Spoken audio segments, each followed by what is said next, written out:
Bonjour les licornes et les pirates. Aujourd'hui, je vais vous lire une histoire de moi, Thérèse Miaou, de Gérard Moncomble, Frédéric Pillot aux éditions Hachette Jeunesse. Dégage sa capuce.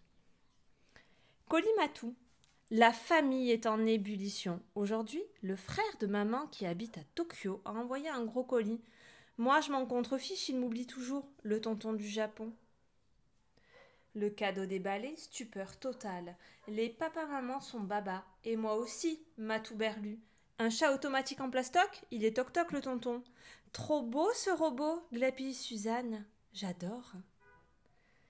Et on en fait quoi, soupire papa? À mon avis, poubelle l'animal de compagnie. Ici, si bibi, compris? Suzanne m'effraie, elle fait des câlins au machin, elle l'appelle chouchou. Papa, lui, il étudie le mode d'emploi longtemps car c'est écrit en japonais. Puis il attrape la télécommande, excité comme un pou. Très rigolo ce robot, il a une mémoire électronique à puce. Et alors? Moi aussi j'ai des puces. Comme prévu, clic, le machin miaule, clic, il ronronne, clic, il s'endort à volonté. C'est une vraie carpette. Il a même une fonction chasse, et voir ce crétin traquer une souris en plastique me déprime. Et je ne suis pas la seule. Viens jouer avec Chouchou, Thérèse, propose Suzanne. Elle délire la miss. Je m'éloigne, l'air pincé. Jalouse, dit Suzanne. Même pas. Je méprise à fond, j'ignore, j'oublie. Suzanne va se lasser très vite du chouchou. On parie. Chapitre 2. Paris perdu. Raté, ma tout pétard. Ce matin, Chouchou est toujours numéro 1. À le voir roucouler avec la miss, j'ai le poil qui se hérisse. Je file chercher les 3 teigneux. Ils sont d'accord pour s'occuper du machin. Ça va saigner. Mauvaise pioche.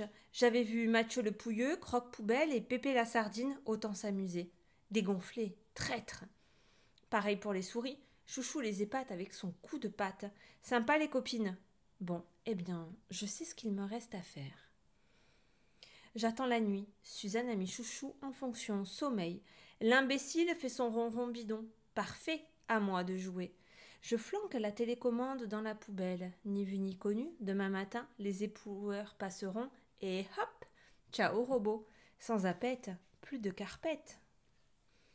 Matou crottin, pourquoi papa a-t-il oublié de sortir les sacs poubelles hier soir? Je jette l'éponge ou j'abandonne. La vengeance. Battue à plat de couture par un robot, Thérèse égale 0. Nul, archi nul, ridicule, je suis dégoûtée. T'as un gros chagrin, Thérèse? C'est Raoul, le meilleur copain de Suzanne. Raoul comprend tout de suite mon problème. Lui aussi, il trouve que Suzanne exagère. Préférer un faux matou à Thérèse? Miaou, c'est fou. Il attend le bon moment et zou, il kidnappe Chouchou. Quand la famille s'en aperçoit, panique générale. Moi, je rigole. Hélas, Raoul revient avec Chouchou. J'ai trouvé ça, c'est à vous? La crapule, le voyou. Mais au premier clic, Chouchou, il devient fou furieux. Clic, clic, clic, plus papa clique, plus Chouchou panique. Plus le hic avec l'électronique est détraqué. Bravo Raoul.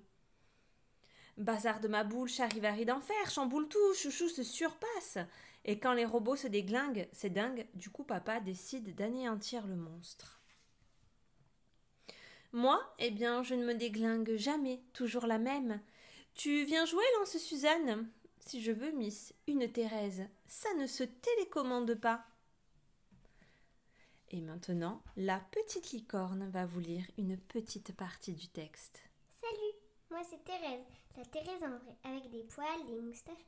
Je vis avec Gérard Moncomble et sa famille dans une grande maison à la campagne. J'ai des croquettes, un coussin, je dors toute la journée. Le bonheur, ça s'appelle. Ça, c'est Frédéric Gérard. Et moi, le grand blond me dessine avec ses crayons et ses pinceaux. Le barbu raconte mes histoires. En plus, il me caresse tout le temps. Et oh, moi aussi je peux faire ma star, hein? Pour qu'elle se prend celle-là? Et si cette histoire vous a plu, abonnez-vous et laissez-nous en commentaire les prochaines histoires que vous aimeriez qu'on vous raconte.